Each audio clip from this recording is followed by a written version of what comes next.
So, it looks like it's going to be a pretty good episode. Amy Chen, why don't you take it away? Okay. This is my first review, and it will be for AD Vision's release called Emblem of Gude, or Gude Crest. Now, it depends on where you look, on which you see the name of the title in the order first, but one thing I could say after watching it is the word that springs to mind was mediocre. Now, it's not bad, it's not great, it's not memorable, it's just there.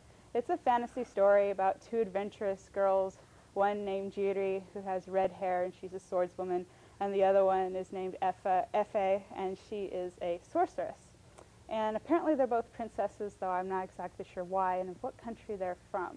But the story's basically they get involved in escaping from a slave ship. Why they're there, I don't know. And they become in the possession of something called the Emblem of Gude, or the Gude Crest. And they decide to return it to their owner.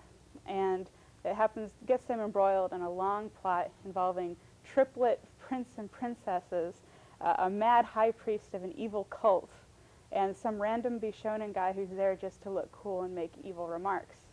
Now, they have to rescue the prince and princess and stop the mad high priest with the evil cult, and that's pretty much it. The character designs were okay, lots of poofy hair, and there's a lot of action, lots of fighting, a couple of pretty spells here and there, you know, magical. But other than that, the animation is kind of average.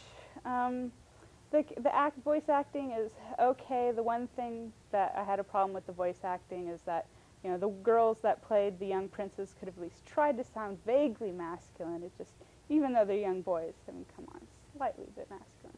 But anyway, they rescue the prince and princess and have to fight evil, you know, acolytes of the high priest and get involved. A lot of difficulty. As for family viewing, I wouldn't quite say it's family viewing.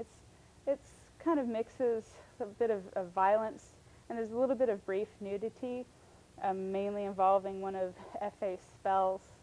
But it is adventuresome. I just can't really say all that much about it, other than if you're really bored, go rent it. But I mean, other than that, it's not something I go out of my way for. I ended up giving it a C. So that's what I had to say about that. Mm-hmm. Was that the sub or the dub that you were watching? I watched the subtitled version. So I mean, it's usually I like the subtitles better, but. Well, it's just a lot of people don't like the voice acting for dubs, but then I noticed you said female voice actors for the young boys. So. Oh yeah, that's not something that unusual to have a female voice actress playing young boys. And a lot of times, like in Evangelion, you can't even realize that it's a female playing a young boy. Right. But they didn't even make any attempt to sound vaguely boyish at all. So I actually had some gender confusion on the young princes for a while. So. Okay. All right. Well, thanks for your review.